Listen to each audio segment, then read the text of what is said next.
identity, or you have a bunch of boards that start to collect over a few years, and you're like, where am I putting them? Especially if you're a New Yorker, and like, I'm neglecting this amazing board, and now I'm surfing this one, and it becomes this thing.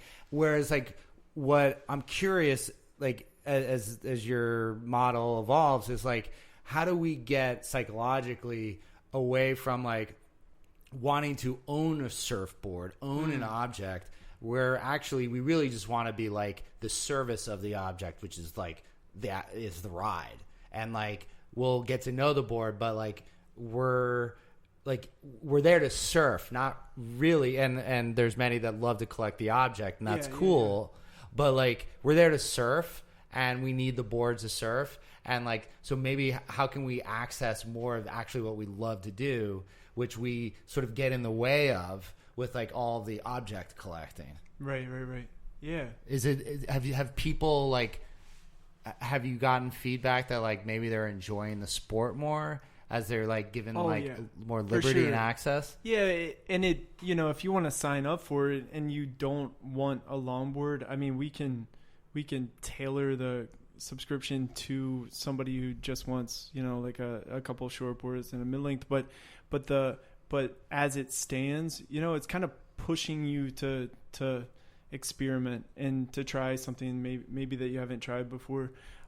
So yeah, but I mean, I totally hear you on the object collection. I think that just being somebody who loves objects, that to have these things around is also it's kind of cool. Inspiring. Right, there it's with so you. Beautiful, yeah. And just to look at them. I mean, what they are to me, they're like it's almost like a love letter, right? From like a shaper to a specific break or a specific wave in a specific moment in time to somebody who's gonna surf, right? And you wrote this thing, and then there's like a little memento. There's a little piece of history that I can look at when I walk into a shop or find a board in somebody's garage, and I'm looking at it, I'm thinking, oh, so like, what was this shaper after? What were they trying to access? What were they trying to in that moment in history? What was important, and why was this what was the function of this design, right? And I think that to be able to study that's like, whoa, dude, that's an incredible piece of history that is like, I don't know. They're just like sitting under people's decks and stuff, like rotting, but you can find them and find shops. A lot of I think it's great. I think one is, like you're saying, getting people to experiment with new boards. Again, subsidizing you in the slower months, I think is really nice and real handy. I think you could expand on it and have obviously be nice to have a whole range of boards that people can just come in and take whenever, and then for you, and you could do daily rentals on those too, which I imagine. Sure. Yeah. And so then your profit margin actually on those boards increases over time the more you rent it out. Right. And then eventually you sell them as a used board too, and you can actually make more on it than most surfboards would. I mean, most shapers are making only 20%, 30% on boards a lot of times when they're selling wholesale, at least. That's accurate. And here's an opportunity to maximize your profitability on the boards. Yeah, definitely thought about it. What? Yeah, I think you're hired. Oh, I'm hired? All right. Cool. I take surfboards as payment, but wait, I'm not going to possess a board anymore. I'll just do the subscription. There you go. So just the rental. Just the rental. Just the rental subscription's fine for me. People going just to the value of labor, which I think is highlighted so much in the handcrafting movement. People gripe about these really expensive, gorgeous boards when they could go buy perhaps something for $400 that was done via a machine or Surfboards Australia. Right. I mean, there's many without sort of opening that up, but Australia, I think China boards. People can't afford a $1,200 custom shaped board every 6 months to a year and a half, whatever. It's it's a big investment. So it's for listeners, how many hours go into making one of your longboards? What is that? I mean, you've got your time, your talent, your labor. Bring us into why these things are pricey. Yeah. Well, the shaping's the first step. I do all the steps pretty much by myself. So the shaping, depending on the shape and how intricate the contours and all that, it can be a couple hours, or it could be 4 hours, 5 hours, depending on the size. And then it goes into glassing, laminating. So there's mixing color, then there's the initial lamination, there's cutting laps, there's pasting, hot coating, there's sanding between these stages, there's all the prep time, of taping and getting dust off the board after you sand it, and then remixing, the resins and all the additives. It's a lot of hand labor there. And a lot of like crazy toxic chemicals. So there's also that aspect, right? I'm just like, am I killing myself for this? Probably, but need to vote for Liz Warren or Bernie Sanders then. Yeah, free healthcare. Yes, please. And then there's the sanding, right? The sanding and polishing. The polishing takes much longer to finish polish a board. So it can be anywhere from maybe like 20 to 30 hours per board.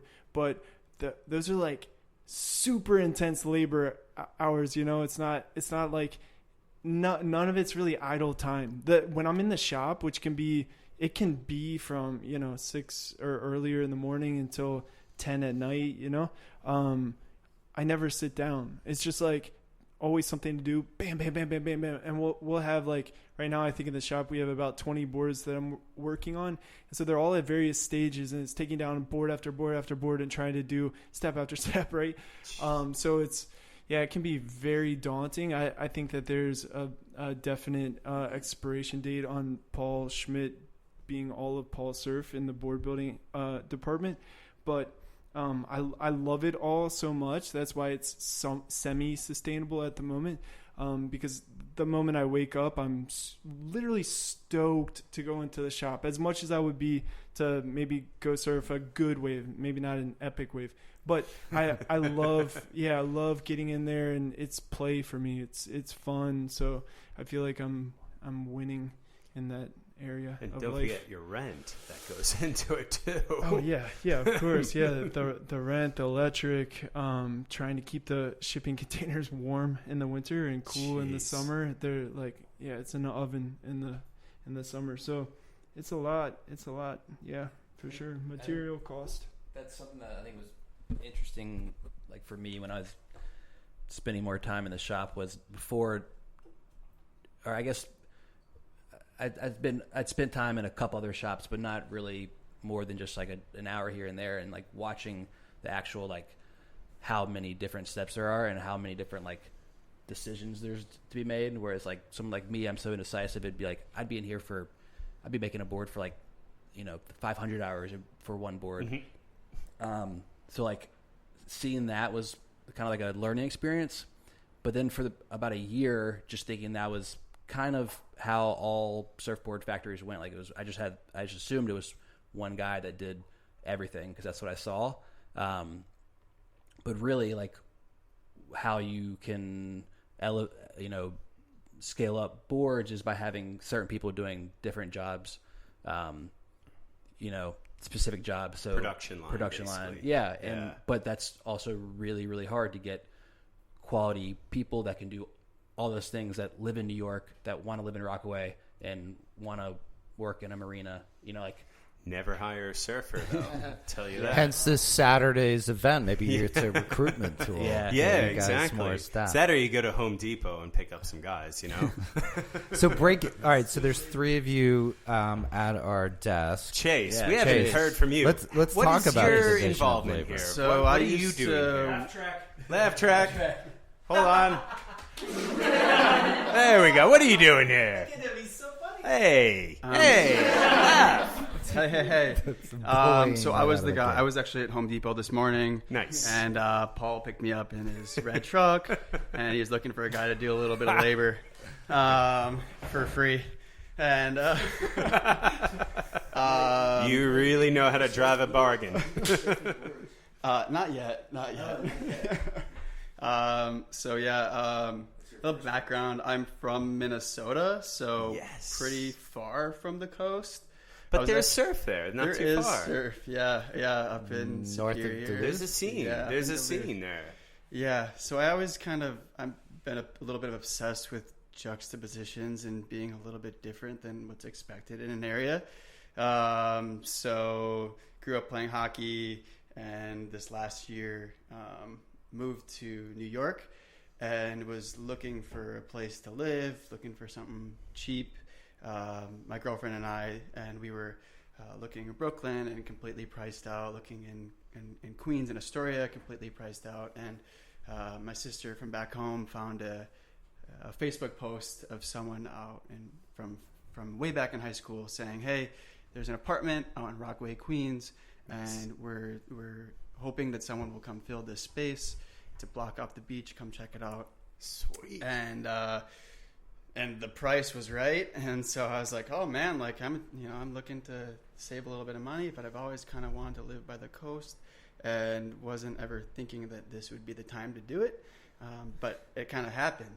And you convinced your girlfriend? And well, actually, I was in the midst of a bicycle tour. I was living on a bicycle for a year. That's how I kind of got out here as well. And so she surprisingly was somehow interested in this place as well. Both of us are from Minnesota. East Coast is all very new to us. But anyway. Had you surfed? I had surfed. My best friend from home moved to San Francisco. You surfed your best friend from home? Aye. Got it. My